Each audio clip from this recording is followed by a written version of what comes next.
رہا ہے۔ یہاں پہ جوانی، علامہ افروز صاحب بیٹھے ہیں، الشباب والشعبۃ من الجنون، جوانی بڑی دیوانی ہوتی ہے، اس میں بڑے ہنگامے کرنے کو دل کرتا ہے، اس میں حد کراس کرنے کو دل کرتا ہے، اس میں حد پھلاننے کو دل کرتا ہے۔ تو قرآن کا اس آیت کا مزاج دیکھو، ملک الناس، یہ لوگوں کے بادشاہ، تیری جوانی آ گئی ہے، ہو سکتا ہے کودنے پھاندنے کو دل کرے، ہو سکتا ہے میرے احکام کی خلاف ورزی کرنے کو تیرا دل کرے، ہو سکتا ہے میرے محبوب کی سنتوں کو پامال کرنے کا تیرا دل کرے، تو یاد رکھنا ملک الناس، تیرے اوپر ایک بادشاہ بیٹھا ہوا ہے، اور وہ اتنی قدرتوں والا ہے کہ اگر وہ چاہے تو فرعون کو دریائے نیل میں ڈبو کے مارے، اگر وہ چاہے تو نمرود کو ایک مچھر کے ذریعے موت کے گھاٹ اتار دے، اگر وہ چاہے تو مکے کے سب سے بڑے آتنکوادی ابو جہل کو اسلام کی پہلی جنگ بدر میں جو بچوں کے ہاتھوں سے تماشا بنوا دے، وہ اللہ تبارک و تعالیٰ کی ذات ہے، ملک الناس، کے لوگوں کے بادشاہ۔ جوانی آ گئی ہے، پھسل مت جانا، بھٹک مت جانا، پٹری سے اتر مت جانا، ایک بادشاہ ہے تیرا جس کی شان یہ ہے کہ بخش ربک لشدید، تیرے رب کی پکڑ بڑی سخت ہے، وہ ڈھیل دیتا ہے تو فرعون تخت پہ بیٹھ کے خدائی کا دعویٰ کرتا ہے، وہ مارنے پہ آتا ہے تو فرعون میں دھوپ میں وقت یہ ترانہ لگاتا ہے، آمنت برب موسیٰ و ہارون۔ اگر وہ ڈھیل دینے پہ آتا ہے تو نمرود کے دل میں دماغ میں بخار پیدا ہوتا ہے، اور وہ مارنے پہ آتا ہے تو ایک مچھر کے ذریعے سے موت کی گھاٹ اتار دیتا ہے۔ اگر وہ ڈھیل دینے پہ آتا ہے تو ابو جہل میرے مصطفیٰ کی زندگی مکے میں خدا کی قسم اس قدر دھوکہ کرتا ہے کہ گالیاں، تانے اور طرح طرح کی حدیں وہ کراس کر رہا ہے، مگر تماشا بنانے پہ آ جائے پروردگار تو جنگ بدر میں دو بچوں کے ہاتھوں اس کو تماشا بنا رہا ہے۔ ملک الناس تیرا ایک بادشاہ بھی ہے۔ اب بڑھاپا آ گیا تو بچپن میں ہوش نہیں تھا، جوانی دیوانی تھی، اب بڑھاپا آ گیا ہے، اب کس بات کا انتظار ہے؟ الہ الناس، اب تو اس حقیقت کو یاد کر تیرا ایک معبود ہے، اب اپنی جوانی کے دنوں کو یاد کر جو بے راہ روی میں گزر گئے تھے، اب بڑھاپا آ گیا ہے تو کم سے کم سے یہ پتہ لگا کہ تیری پیشانی کی جگہ کون سی ہے، تیرے پیشانی کا وقار جو آج تک مجروح ہوتا رہا، اس پیشانی کو اللہ کے سامنے جھکا اور سچے من سے اس حقیقت کا اعتراف کر، سبحان ربی الاعلیٰ، سب سے بلند و بالا ذات میرے پروردگار عالم کی ہے، سب سے بلند و بالا میرا اللہ رب العزت ہے۔ قرآن کا یہ مزاج ہمیں بتا رہا ہے کہ سنو، اگر بچپن میں تم چھوٹے تھے، تربیت کی ضرورت تھی، تو پالنے والا بھی پروردگار عالم ہے، تمہاری جوانی آئی ہے تو جوانیوں کو تھامنے والا بھی پروردگار عالم ہے، اور بڑھاپا آیا ہے تو پھر تمہیں یہ حقیقت بھی یاد رکھنا چاہیے کہ پیشانی جھکانے کے لیے میرا ایک معبود ہے۔ نعرہ تکبیر، نعرہ رسالت، مسلکی اعلی حضرت علماء اہل سنت مفتی شارق رضا رحمۃ اللہ، نعرہ تکبیر، نعرہ رسالت۔ تمہید کے طور پر یہ چند جملے اس لیے بول رہا ہوں تاکہ ہم اپنا یہ ذہن بنائیں کہ اور کتنی قیامتیں ہمارے گھروں کے دروازے پہ دستک دیں گی، تب ہم بیدار ہوں گے۔ ہزار فتنے ہیں، ہزار قیامتیں ہمارے دروازوں پہ دستک دے رہی ہیں، اس کے باوجود ہمارا یہ حال ہے جو ہماری نگاہوں کے سامنے ہے۔ یہاں پہ کیوں آئے ہیں یہ علماء؟ آپ کا اسلام بتانے کے لیے، آپ کا دین سمجھانے کے لیے۔ قرآن تو جبریل امین کی وساطت سے خدا کی طرف سے ایک ایسا دستور حیات جس میں ہماری زندگی گزارنے، یہاں تک کہ کھانے پینے، جینے مرنے، اٹھنے بیٹھنے، تعلقات، معاملات، نشست و برخاست، سب کچھ وہاں پہ نظام موجود ہے۔ اس قرآن کی تلاوت کرنے کے لیے علماء آئے، حدیث مصطفیٰ کا نور پھیلانے کے لیے علماء آئے۔ یہ صرف اس لیے آئے تھے کہ قوم کی اصلاح ہو سکے، قوم کو کچھ بتایا جا سکے، قوم کو یہ بتایا جا سکے کہ تم کہاں سے چلے تھے، کہاں پہنچ چکے ہو، تمہیں پھر سے اپنے راستوں پہ آنا ہوگا، تمہیں پھر سے سیدھی راہ کو اپنانا ہوگا۔ غلط روی سے منازل کا بہت پڑتا ہے، مسافروں روش کارواں بدل ڈالو۔ اپنے مزاج سے بہت چل کے دیکھ لیا، اپنے ذہن کے بنائی ہوئی اسکیموں کے تحت بہت چل لیے، لیکن سکون میسر نہیں آیا، قرار میسر نہیں آیا، بے قراری بڑھتی ہی چلی گئی، بے سکونی میں اضافہ ہی ہوتا چلا جا رہا ہے۔ آج بھائی ہمارے گھروں میں سکون کی دولت میسر نہیں ہے. جانتے ہو واحد وجہ کیا ہے؟ سکون کی جگہ یہ مجلسیں ہیں، سکون کی جگہ مسجدیں ہیں، سکون کی جگہ مدرسے ہیں. دنیا انہی کو نشانے پہ کیوں رکھ رہی ہے؟ اس لیے کہ جانتی ہے قوم مسلم اگر اسلام سمجھ سکتی ہے تو جلسوں سے سمجھ سکتی ہے. قوم مسلم اپنے دین کو سمجھ سکتی ہے تو مسجدوں سے سمجھ سکتی ہے. قوم مسلم نظام مصطفیٰ کو سمجھ سکتی ہے تو مدرسوں سے سمجھ سکتی ہے. مدرسے بھی نشانے پہ ہیں، مسجدیں بھی نشانے پہ ہیں، جلسے بھی نشانے پہ ہیں. جب سب لوگ تو مل جاؤ گے ہندی مسلمانوں، تمہاری داستان تک بھی نہ ہوگی. داستان کیا بات ہے بھائی، واہ واہ واہ، بہت خوب، ماشاءاللہ، بہت خوب. یہ کیا کہنا پڑ رہا ہے اسٹیج سے کہ حضرت علامہ کے مدرسے کے یہ بچے نہیں آتے تو آپ کو تو اپنی لاج بچانا تک مشکل ہو گیا. یہ دن بھی دیکھنا نصیب تھے، یہ دن بھی دیکھنا پڑے گا. جانتے اس جگہ کی اہمیت کو؟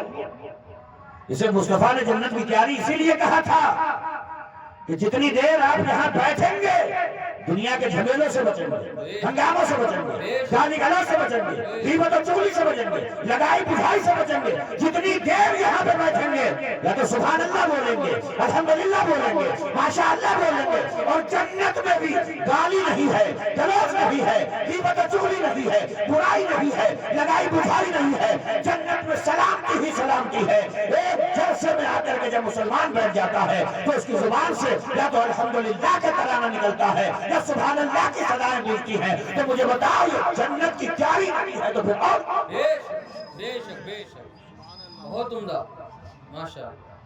مگر بات کیا ہے؟ پڑھے لکھے لوگ بیٹھے ہیں.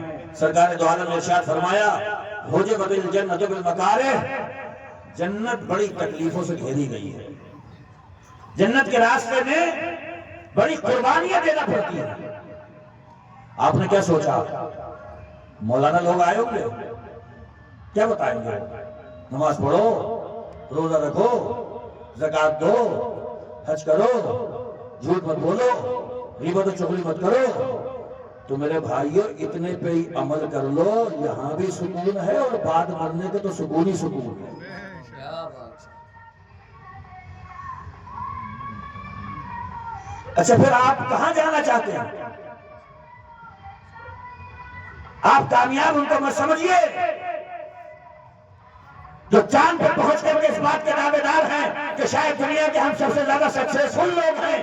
نہیں، چاند پہ وہ جائیں جنہیں چاند کی اوقات پتہ نہیں. ہم چاند کی بھی اوقات جانتے ہیں کہ چاند بھی ان سے منہ بسیر کے لیے کہہ رہا ہوگا تمہیں کامیابی چاہیے تھی، عظمتیں چاہیے تھی، شکوتیں چاہیے تھی، رفعتیں چاہیے تھی، بلندیاں چاہیے تھی، میرے پاس میں نہیں آتے. مدینے میں گنبد خضرا کی چوکھٹ پر جا کر کے گر جاتے، اس لیے کہ ان کے سامنے میری بھی اوقات یہ ہے کہ وہ انگلی اٹھاتے ہیں تو میں دو ٹکڑوں میں تقسیم ہوں. نعرہ تکبیر، نعرہ رسالت، مسلک اعلیٰ حضرت علماء اہل سنت مفتی شارف صاحب قبلہ، نعرہ تکبیر. لاوا رب العرش جس کو جو ملا ان سے ملا، بھٹی ہے کونین میں نعمت رسول اللہ کی. ہوتے کہاں خلیل و بنا، کعبہ و منا، لولاک والے صاحبی سب تیرے گھر کی ہے. تو ہم سے زیادہ بھی اچھا کوئی ہو سکتا ہے؟ ہم سے بہتر کوئی ہوگا؟ یہاں ہم قرآن پڑھ رہے ہیں، آپ سماعت کر رہے ہیں. ہم حدیث پڑھ رہے ہیں، آپ سماعت کر رہے ہیں. مگر بات یہ ہے وہ مردود بھی اللہ سے کہہ کے آیا ہے لَأَقْعُدَنَّ لَهُمْ صِرَاطَكَ الْمُسْتَقِيمَ. تو انہیں صراط مستقیم پہ چلا کے کامیاب کرے گا، تو انہیں صراط مستقیم پہ لگائے گا. تو اللہ سے کہہ کے آیا ہے میں بھی صراط مستقیم پہ پلتھی مار کے بیٹھوں گا، چین سے رہنے نہیں دوں گا، الجھا کے رکھوں گا، مسجدوں میں جانے نہیں دوں گا، جلسوں میں دین سیکھنے نہیں دوں گا. اسے بیر ہے ہم سے، اسے چڑ ہے ہم سے. اگر سرابہ کا کوئی آدمی آپ کے کان میں آ کر کے کہہ دے کہ فلاں سے بچ کے رہیے وہ 315 کا جیب میں رکھ کے گھومرا تب تو یہ آگے پتہ نہیں، تو چوکنے رہو گے، اس سے محتاط رہو گے. ہمیشہ دل میں یہ وسوسے رہیں گے کہ پتہ نہیں کب اٹیک کر دے. مگر ایک بات ایک لمحے کے لیے سوچئے، جس نے بتایا وہ جھوٹ بھی تو بول سکتا ہے، وہ برگلا بھی کر سکتا ہے، وہ اس کے خلاف کرنے کا پروگرام بناتا ہو، ایسا بھی تو ہو سکتا ہے۔ یہاں پہ جھوٹ کا امکان ہے، مگر شیطان کے لیے اللہ نے یہ فرمایا ہے ان الشیطان للانسان عدو مبین، سب سے کھلا ہوا دشمن اگر انسان کا کوئی ہے تو وہ شیطان ہے، اس کے سوا کوئی کھلا ہوا نہیں۔ بے شک بے شک، حق بات۔ اس کی چالیں پہچانو، اس کے باریک چالوں پہ نظر رکھو، اس کے ہیلے بہانے تلاش کرو، کن کن راستوں سے آتا ہے، کیسی صورتوں میں آتا ہے، کیسے بہکا کر کے چلا جاتا ہے۔ نمازوں کے وقتوں میں سستی و کاہلی، کھیل تماشوں کے وقت میں جسم میں پھرتی، یہی تو چالیں ہیں۔ حجبت الجنت بالمکارہ، جنت کے چاروں طرف تکلیفیں بکھیر دی گئی ہیں۔ فجر میں اٹھیے تکلیف نہیں ہے، روزہ رکھیے تکلیف نہیں ہے، جس مال کو بڑی محنت سے کمایا ہے، زکوٰۃ کے نام پہ، صدقے کے نام پہ، خیرات کے نام پہ، عشر کے نام پہ، فطرے کے نام پہ اسے دیجیے، تکلیف نہیں ہوگی۔ کیا بات ہے، گھر بار، دکان مکان، کھیت کھلیان، آل اولاد، بیوی بچے سب چھوڑ کے سفر کی دقتیں اٹھا کر اللہ کے گھر خانہ کعبہ کے چاروں طرف گھومیے، مشقت نہیں ہے اس میں۔ حجبت الجنت بالمکارہ، جنت کے چاروں طرف تکلیفوں کا جال بچھایا گیا ہے، اور جہنم وہ حجبت النار بالشہوات، جہنم کے راستے میں مزے ہی مزے، بہت مزے ہیں جہنم۔ اللہ، جہنم کے راستے میں تو اتنے مزے ہیں کہ ہو سکتا ہے کوئی بدماش آ کر کے یہ کہہ دے ہمارا چہرہ دیکھ لو، نماز ہو گئی تمہاری، نہ تمہیں سجدے کی ضرورت ہے، نہ رکوع کی ضرورت ہے، نہ وضو کی ضرورت ہے، نہ مسجد میں جانے کی ضرورت ہے، ہمارا چہرہ دیکھو، نماز ہو جائے گی۔ پکا شیطان ہے، اللہ اللہ، دعوت دینے آیا ہے اس بات کی اللہ، کہ میرے پیروکار بنو اور جہنم۔ لا حول ولا کیوں پیدا کیا اس نے؟ حدیث قدسی ہے۔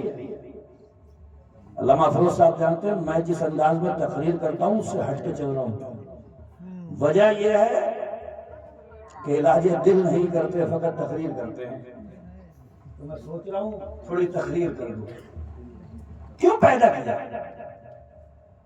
کنتو کنزا مخفیا واحببت ان اعرف فخلقت الخلق، فرماتا میں تو چھپا ہوا خزانہ تھا، اللہ فرماتا میں چھپا ہوا خزانہ تھا، فاحببت ان اعرف، تو میں نے چاہا کہ مجھے پہچانا جائے، مجھ سے کوئی دل لگائے، میرے لیے کوئی روئے، میرے لیے کوئی تڑپے، میرے لیے کوئی مچلے، میری یاد میں رات کی تاریکی میں مصلی بچھا دے، میری یاد میں اپنا پورا گھر میرے نام پہ لٹا دے، کوئی ہو جو میری یاد کے لیے، میرے دیدار کے لیے اپنی جان کا نذرانہ اپنے ہتھیلی پہ لیے پھرے۔ فخلقت الخلق، میں تو پوشیدہ خزانہ تھا، چھپا ہوا خزانہ تھا، میں نے چاہا کہ میرے لیے کوئی روئے، میرے لیے کوئی تڑپے، میری کائنات کو دیکھ کر کے وہ میری عظمتوں کا اعتراف کرے۔ فخلقت الخلق، کہ میں نے بندوں کو پیدا فرمایا، میں نے مخلوق کو پیدا فرمایا۔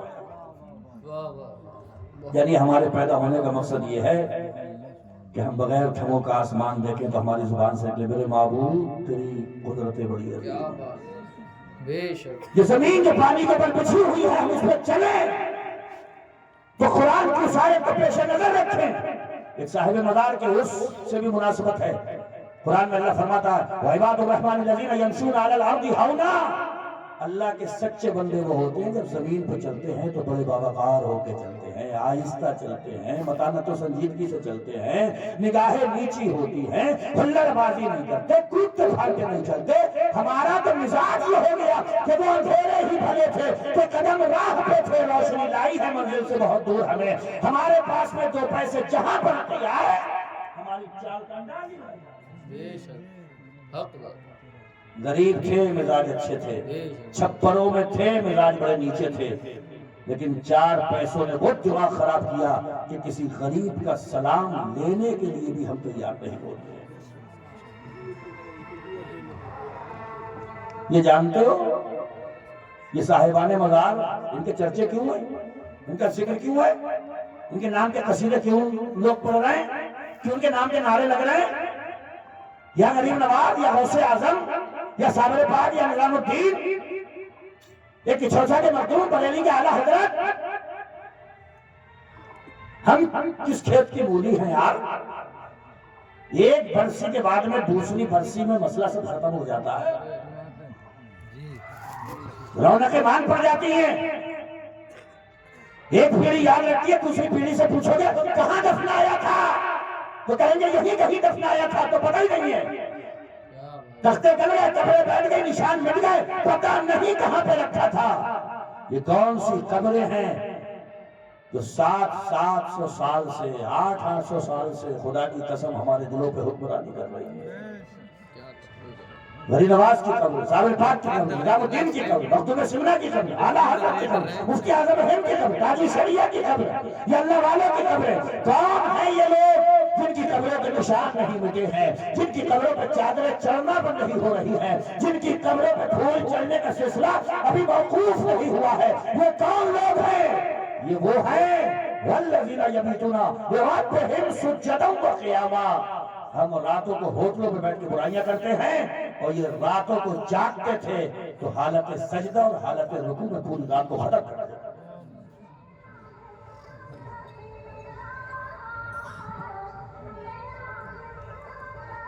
وہ نفوس قدسیہ جو رات کو مصلی پہ کھڑے ہو جائیں تو لگتا تھا کہ سوائے نماز کے انہیں کوئی کام ہی نہیں ہے، اور دن کے اجالے میں گھوڑوں کی پیٹھوں پہ بیٹھ جاتے تھے تو لگتا تھا کہ جہاد کے علاوہ انہیں کوئی دوسرا ہی کام نہیں۔ وہ رات کے عابد شب زندہ دار تھے، اور دن میں گھوڑوں کی پیٹھ پہ بیٹھے ہوئے وہ مرد مجاہد تھے۔ پہاڑوں کی بلندیوں کے سامنے جا کر ٹھہرے تو پہاڑوں کی بلندیوں نے سلامی پیش کر رہے ہیں۔ سمندروں کے قریب جا کر کے ان کے گھوڑے رکے تو سمندر راستہ دینے کے لیے تیار ہو رہا ہے۔ یہ وہ مسلمان تھے، خدا کی قسم ان کی کامیابی ہماری ناکامی کو دیکھتے ہوئے کسی کو کہنا پڑا کہ وہ معزز تھے زمانے میں مسلمان ہو کر، اور ہم خار ہوئے تاریخ خدا۔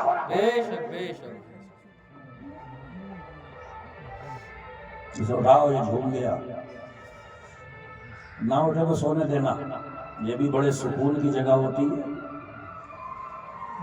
ابھی کہیں بھی رنڈیاں نچوا دو، بھائی صاحب 10 سال کا بچہ بھی آنکھ پھاڑ کے دیکھتا ہے تو اس کے بھی یہ ٹپنے ادھر ادھر نہیں ہو سکتے۔ بات وجبت النار بالشہوات، جہنم کے راستے میں مزے بہت پھیلائے گئے۔ ہماری ایک کلپ بھی وائرل ہوئی تھی، میں نے اس میں بولا تھا، میں کہ بتاؤ جنت کا راستہ، کتنی کڑاکے کی ٹھنڈ پڑ گئی ابھی جنوری میں، لحاظ ہٹائیے، گدے پہ سے اٹھیے، جو گدا نیچے سے بہت گرم ہو چکا ہے، اگر بجلی نہیں آئی ہے تو ٹھنڈا ہی پانی ہوگا، وضو بنائیے، مسجد جائیے، سنتیں پڑھیے، جماعت کا انتظار کریے، بیٹھیے، جماعت ہوگی، پھر آئیے، ٹھنڈی ہوائیں چل رہی ہوگی، یہ ہے جنت کا راستہ۔ اور جہنم کا اگر کسی نے اٹھا بھی دیا اس وقت، آج تو پڑھ لو فجر، تو تھوڑا سا لحاظ ہٹا کے کہیے ارے بڑا کورا ہوا ہے، محنت لگی، کوئی دقت پریشانی الجھن مصیبت کچھ نہیں، یہ تھوڑا سا لحاظ ہٹا کے اتنا کہہ کے کہ یار بڑا کورا ہوا ہے، پھر سے لیٹ جائیے، یہ جہنم کا راستہ۔ کیا بات کر رہے ہیں؟ اور جنت کے راستے میں تھوڑی محنت تو کرنا پڑے گی۔ والذین جاہدوا فینا لنہدینہم سبلنا، قرآن میں فرماتا ہے جو ہمارے راستے میں محنت کرے گا نا، ہم اپنے راستے اس کے لیے کھول کے رکھتے ہیں۔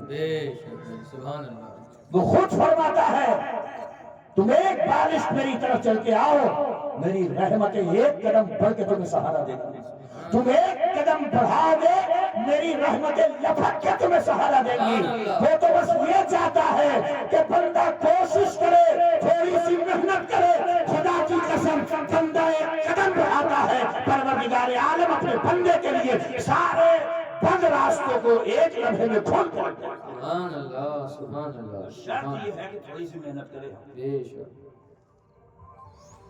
بڑے افسوس کے ساتھ کہنا پڑتا ہے کہ ساری دنیا کو مٹھی میں کر لینے کا خواب دیکھ رہی ہے آج دنیا، اور ہماری قوم کس ڈگر پہ کھڑی ہے، اس کو میں کیا بیان کروں؟ ایک تو زخم نہیں سارا بدن ہے چھلنی، درد بیچارہ پریشان ہے کہاں سے اٹھے۔ صراط مستقیم سیدھا راستہ، لیکن وہ کہہ کے آیا ہے تیرے راستے پہ بیٹھوں گا میں، آگے سے پیچھے سے دائیں سے بائیں سے چوطرفہ معلوم ہے تیرے بندوں کو. تو اس نے بھی فرمایا جو میرے ہوں گے تیرے بہکاوے میں آئیں گے. وہ نہیں آئے آج تک. بے شک. دھندے تو غوث اعظم پہ بھی ڈالے تھے اس نے کہ جاتے جاتے بھی یہ کہہ رہا تھا غوث اے عبد القادر بہت علم حاصل کیا ہے, سندیں ہیں, ڈگریاں ہیں, بہت علم حاصل کیا, تمہارے علم نے تمہیں بچا لیا. غوث پاک نے بھی جواب دیا وقانی فضل ربی, تو اب بھی مجھ کو گمراہ کر رہا ہے, میرے علم نے مجھے نہیں بچایا ہے, میرے رب کے محض کرم نے مجھے بچایا. سبحان اللہ سبحان اللہ سبحان اللہ. اور جس پر کرم ہو جائے پھر اس پہ پھندے چلتے ہی نہیں. جس پہ کرم ہو جائے وہ ان پہ اپنے جال ڈال ہی نہیں سکتا. میں تو تقریر کرنے کے آیا ہوں, آپ سے یہ کہنے آیا ہوں کہ اپنے رب کے حضور اس یقین کے ساتھ ہاتھ اٹھائیے دعا کے لیے جو اس کے محبوب نے کہا ادعوا اللہ وانتم موقنون بالاجابہ, اللہ سے دعا اس حال میں مانگا کرو کہ تمہیں 100% قبولیت کا یقین ہو. ارے غافل دل کی تو دعا بھی اللہ قبول نہیں فرماتا. غافل دل کی دعا قبول نہیں ہوتی ہے. اس یقین کے ساتھ میں مانگو, اس کے رحمت کے خزانے میں کوئی کمی نہیں. اس کا محبوب کہہ کے گیا ہے اللہ یعطی وانا قاسم, اللہ دے رہا ہے, مدینے سے ساری کائنات کو میں تقسیم کر رہا ہوں. نعرہ تکبیر, نعرہ رسالت, مسلک اعلی حضرت, علماء اہل سنت, نعرہ تکبیر, نعرہ رسالت. کیا کچھ نہیں بچا وہاں سے. صدیق کو صداقت مل گئی, عمر کو عدالت مل گئی, عثمان کو سخاوت مل گئی, علی کو شجاعت مل گئی, حسین کو شہادت مل گئی, ابو حنیفہ کو فقاہت مل گئی. کیا نہیں ملا؟ مگر کہتے ہیں جس کی طبیعت میں کجی ہو وہ ہمیشہ بہکی بہکی کرتا ہے. بولے چلو سب کو ملا, مگر ابو لہب تو چچائی تھے, انہیں کیوں نہیں ملا؟ وہ اللہ کے بندے, ہمارے حضور یہ کہہ کے گئے اللہ یعطی وانا قاسم, دیتا اللہ ہے میں بانٹ رہا ہوں. دیتا اللہ ہے میں بانٹ رہا ہوں. پڑھا لکھا اسٹیج ہے, ایک مثال سے سمجھاؤں. علامہ فروز صاحب نے مرتبہ اعلان کر دیا کنورہ میں, بھئی آج میں پیسے بانٹوں کا, سب کو پورا کنورہ آ جائے. اب کنورہ کے لوگ آنے لگے, حضرت مجھے 500 کا چاہیے. حضرت بولے لو. ایک بولا مجھے 200 کا چاہیے, لو. ایک بولے 100 کا چاہیے, لو. 50 کا چاہیے, لیجئے. 20 کا چاہیے, لیجئے. 10 کا لیجئے. ایک صاحب آ کر کے بولے مجھے 75 روپے کا نوٹ چاہیے. تو حضرت بولے ابھی کچھ کتابیں بھی پڑھانے سے رہ گئی ہیں, دماغ بہت خراب ہے, نکل جائے یہاں سے. بتاؤں مجھے 75 روپے کا نوٹ چاہیے, نکل یہاں سے. اب وہ پورے کنورہ میں ڈھنڈورا پھوٹ رہا ہے. ارے انہوں نے بانٹا ہی نہیں, انہوں نے دیا ہی نہیں, ان کے پاس ہے ہی کیا؟ میں نے 75 روپے کا نوٹ کا مطالبہ کیا تو انہوں نے دیا ہی نہیں. وہ اللہ کے بندے, بات یہ ہے اگر یہ پتہ لگانا ہو کہ نہ دیا تو کنورہ کے آدمی سے جا کر کے پوچھ, کسی کو 500 دیا, کسی کو 200 کا دیا, کسی کو 100 کا دیا, کسی کو 50 کا دیا, کسی کو 20 کا دیا, کسی کو 10 کا دیا. ہمارا بات یہ ہے کہ گورنمنٹ نے 75 روپے کا نوٹ بنایا نہیں, حضرت نے بانٹا نہیں. جواب تو بہت آسان ہے, اللہ نے ابو لہب کے لیے ایمان بنایا نہیں.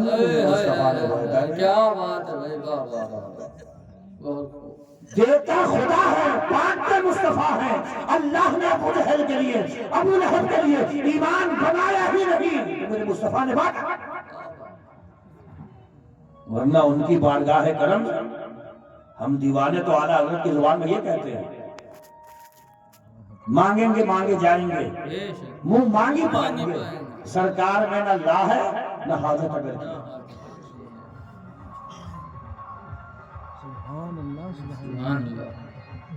بہت بڑی بارگاہ ہے, مگر ان سے محبت کریں, دل لگائیں. میں ایک مثال اکثر و بیشتر دیتا ہوں. ہمارے حضور کہہ کے گئے اپنے بچوں سے زیادہ, ابا اماں سے زیادہ, نانی نانی سے زیادہ, تاؤ تائی سے زیادہ, چچا چچی سے زیادہ, پورے سنسار سے زیادہ, پوری کائنات سے زیادہ حضور کہہ کے گئے مجھ سے محبت کرنا. یہ اولاد ہی تو ہے جو پھنسوائے. اللہ خوشیاں دکھائے, جذبات پہ قابو رکھا کرو. شادیوں میں ڈی جے بج گیا، ڈھول بج گئے، طوفان نے بدتمیزی کھڑا کر دیا، امام صاحب کو پتہ لگا، صبح کو پوچھا یہ کیا ہوا؟ جواب ہو رہا ہے بچے نہیں مانے۔ ہم بھی تو دیکھے کیسے نہیں مانیں گے؟ بچے کے ہاتھ میں تیز چھری ہو، گلے پہ رکھے کہ ابا میرا دل کر رہا گلا کاٹنے کو، کاٹ لو تو کہیو کہ چل کاٹ لے جب تیرا دل کر رہا تو۔ اور پھر امام صاحب پوچھے کہ بچہ مر کیسے گیا تو ان سے کہہ دیے امام صاحب ماں گر گیا تھا تو میں نے کہا چل کاٹ لے۔ کاٹنے دو گے، چھلانگ لگاؤ گے، دوڑ لگاؤ گے، ہر جتن کرو گے، ہر ممکن کوشش کرو گے، ایک جسٹ میں بچے کے قریب میں پہنچنا چاہو گے، اس لیے کہ آپ کو یقین ہے اگر چھری چل گئی تو زندگی ڈھیر ہو جائے گی، میرے بڑھاپے کا سہارا میرے سامنے دھڑام سے گر جائے گا، میرے بچے کی موت واقع ہو جائے گی، ایک ہی چھلانگ میں بچے کے قریب جا کر اس کے ہاتھ سے چھری چھین لو گے کہ جان چلی جائے گی، یہاں رنڈیاں ناچی ایمان کی جان چلی جائے گی، مصطفیٰ کی سنتیں پامال ہو جاتی ہے۔ تو جب وہاں پہ آپ ہر قتل کر کے چھری چھین رہے ہیں تو پھر آپ بچوں کو باپ مت بننے دیجئے، ان کے باپ بنتے ہوئے مصطفیٰ جان رحمت کی سنت کے موقع پر کوئی بھی ہنگامہ، کوئی بھی فتنہ، کوئی بھی شیطانی عمل انہیں کرنے کی اجازت مت دیجئے۔ بے شک بھائی، بے شک، بہت خوب، ارے بھائی اتنا سمجھدار کون نہیں ہے؟ بے شک بے شک۔ حضرت بیٹھے ہوئے ہیں، کوئی بھی حضرت میرے گھر پہ آئے اور میں بہت شاندار جاندار مٹھائی حضرت کو پیش کروں اور اس میں تھوڑا سا گوبر رکھ دوں، کیا کہیں گے؟ یار مفتی صاحب حد کر دی بدتمیزی کی آپ نے، اتنی زبردست مٹھائی آپ پلیٹ میں لے کر کے آئے اور یہ ساتھ میں گوبر رکھ کر کے سارے مٹھائی کا ستیہ ناش کر دیا۔ نکاح میرے مصطفیٰ کی سنت ہے، جنتی عمل ہے، بے شک بے شک۔ جنت میں ہمارے ماں باپ کا نکاح ہوا حضرت آدم و حوا کا، تو نکاح کے وقت میں جہنم کا نظارہ نہیں ہونا چاہیے، جنت کا نظارہ ہونا چاہیے۔ اب نکاح کے وقت میں اگر میلاد مصطفیٰ ہو رہا ہے تو جنت کا نظارہ ہے، قرآن کی تلاوت ہو رہی ہے جنت کا نظارہ ہے، نعت مصطفیٰ ہو رہی ہے جنت کا نظارہ ہے، منقبت غوث اعظم ہو رہی ہے جنت کا نظارہ ہے۔ اور اگر سنت رسول کے وقت میں آپ نے ڈی جے، ڈھول، تماشے، اگر رنڈیاں نچا دی تو یہ ایسا ہی ہے جیسے مٹھائی کی پلیٹ میں تھوڑا سا گوبر رکھا۔ جب آپ مٹھائی کی پلیٹ میں تھوڑا سا گوبر برداشت نہیں کر سکتے تو مصطفیٰ جان رحمت اپنی سنت کے ساتھ میں یہ شیطانی عمل کیسے کروا؟ کیا بات ہے، بے شک بے شک۔ جانے بیچ چکے ہیں، مال بیچ چکے ہیں ہم، انہیں گندا مت کریے، یہ گندی ہو گئی تو پھر پرابلم ہوگی، بہت پریشانی پیش آئے گی۔ یہ مزار والے اسی لیے جگمگا رہے ہیں کہ انہوں نے اپنی جانوں کو گندا نہیں کیا، یہ جنگلوں میں سو گئے تو منگل بنا ڈالا، یہ ساری دنیا سے چھپتے رہے، ساری دنیا انہیں ساری دنیا میں چھاپ کے مانی، زبانوں پہ ان کے ڈنٹے، نام کے تذکرے۔ وجہ یہ ہے کہ زندگی کی سانسیں جب تک چلی اپنے معبود حقیقی سے انہوں نے اپنا رشتہ بڑا مضبوط رکھا ہے۔ تو ہم جب پیدا ہی اسی لیے ہوئے کہ اسے پہچانیں تو پھر پہچانیں۔ اچھا دیکھو قرآن کے رنگ تو دیکھو، فرماتا ہے مجھے پہچاننا چاہ رہے ہو تو علامہ افروز کے پاس میں جا کے بخاری، مسلم، ترمذی، ابن ماجہ، یہ بڑی بڑی کتابیں بھی چلو مت پڑھو، تم بہت بڑے سائنسداں نہیں ہو، زمین کھود کے مت دیکھو، سمندر عروج کے مت دیکھو، کچھ مت کرو۔ قرآن نے فرماتا وَفِي أَنفُسِكُمْ، ارے اپنے آپ کو ہی دیکھ لو، اپنے آپ کو ہی دیکھ لو تو سمجھ میں آؤں گا میں تمہاری کہ کتنی قدرتوں کا مالک ہوں میں۔ اپنے آپ کو دیکھ لو تو اب تو یہ فنگر پرنٹ کا زمانہ ہے نا، ہر آدمی کے انگوٹھے کے یہ نشان خدا کی قسم ہر دوسرے آدمی کے انگوٹھے کے نشان سے مختلف ہے۔ کون ہے جس نے کھربوں لوگوں کے انگوٹھوں کے نشانات سب کے الگ الگ ڈیزائن کر ڈالے؟ وہی ہے، سب کے چہرے الگ، سب کے نقشے الگ، وہی ہے وہ وہی ہے جس نے مٹی اٹھوائی، وہ وہی ہے جس نے روحوں کی دنیا میں رکھا، وہ وہی ہے جس نے باپ کی پیٹھوں میں بھیجا، وہ وہی ہے جس نے ماں کے پیٹوں میں اتارا، اور ماں کے پیٹوں میں یہ دو خوبصورت آنکھیں، یہ دو کان، یہ ایک ناک، یہ پیشانی، یہ رخسار، یہ لب، یہ دھڑکتا دل، یہ چلتے ہوئے قدم، یہ سب عطا فرمایا۔ مگر عطا فرمانے کے بعد، دنیا میں بھیجنے کے بعد میں فرماتا افحسبتم انما خلقناکم عبثا، کیا بات ہے، کیا تو یہ سمجھ رہے ہو کہ ہم نے تمہیں خواہ پیدا کر دیا؟ اب آپ کہو گے کہ حضرت یہ قرآن میں کیوں فرمایا گیا ہے؟ میں آپ کو نظارہ پیش کر رہا ہوں۔ کسی بھی ہوٹل میں بیٹھے ہوئے چند نوجوانوں سے پوچھئے کیا کر رہے ہیں، جواب جانتے ہو کیا آتا ہے؟ بس ایسے۔ مطلب بس ایسے کیا مطلب؟ بولے بس ایسے، مطلب کچھ بھی نہیں، بولے نہیں بس ایسے۔ رات کے 2 بجے کسی ہوٹل میں ہلڑ بازی کرتے ہوئے مل جائے گا، آپ پوچھئے کیا کر رہا ہے؟ بس ایسے۔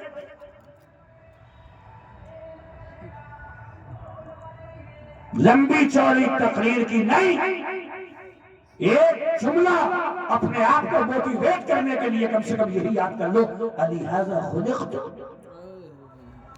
بے مقصد کہیں بیٹھے ہو تو اپنے آپ سے کہو لہذا خلقت، بھائی میں اس کے لیے پیدا کیا گیا۔ کسی غلط جگہ کی طرف جا رہے ہو تو خود سے سوال کر لو لہذا خلقت، تو میں اس کام کے لیے پیدا کیا گیا ہوں جہاں جا رہا ہوں میں۔ پورا اسلام اگر 2 جملوں میں سمجھنا چاہتے ہو تو سمجھو، اسلام کا پورا فلسفہ 2 جملوں موجود ہے۔ جہاں خدا تمہیں دیکھنا چاہتا ہے وہاں پہ غیر حاضر مت رہا کرو، اور جہاں پہ تمہیں دیکھنا نہیں چاہتا ہے وہاں پہ حاضر مت رہا کرو۔ خدا تمہیں مسجد میں دیکھنا چاہتا ہے، خدا تمہیں دین سیکھتے ہوئے دیکھنا چاہتا ہے، خدا تمہیں مصطفیٰ کی سنتیں سیکھتے ہوئے دیکھنا چاہتا ہے، خدا تمہیں جلسے میں بیٹھ کے اپنا اسلام سنتے ہوئے دیکھنا چاہتا ہے، خدا تمہیں خانہ کعبہ کا طواف کرتے ہوئے دیکھنا چاہتا ہے، خدا تمہیں سچ بولتے ہوئے دیکھنا چاہتا ہے، خدا تمہیں اپنے مالوں کی زکات دیتے ہوئے دیکھنا چاہتا ہے، خدا تمہیں جھوٹ بولتے ہوئے دیکھنا نہیں چاہتا، غیبت کرتے ہوئے دیکھنا نہیں چاہتا، گالی دیتے ہوئے دیکھنا نہیں چاہتا، حرام کاری بدکاری کرتے ہوئے دیکھنا نہیں چاہتا۔ جہاں پہ دیکھنا چاہتا ہے وہاں سے غیر حاضر مت رہو، جہاں دیکھنا نہیں چاہتا وہاں پہ حاضر مت رہو۔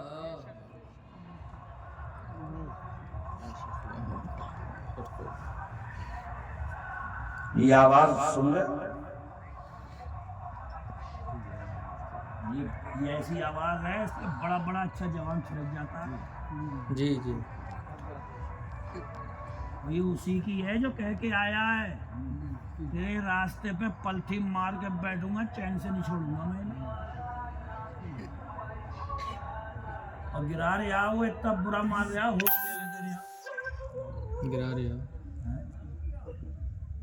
کسی نے گھر بنا لیا اس پہ کپا، کسی کے ساتھ لوڑنے ہو گئے اسی میں پھولا ہوا، کسی کے 2 پیسے زیادہ ہو گئے وہ اس پہ پھولا ہوا، اور پھولنا کس پہ چاہیے؟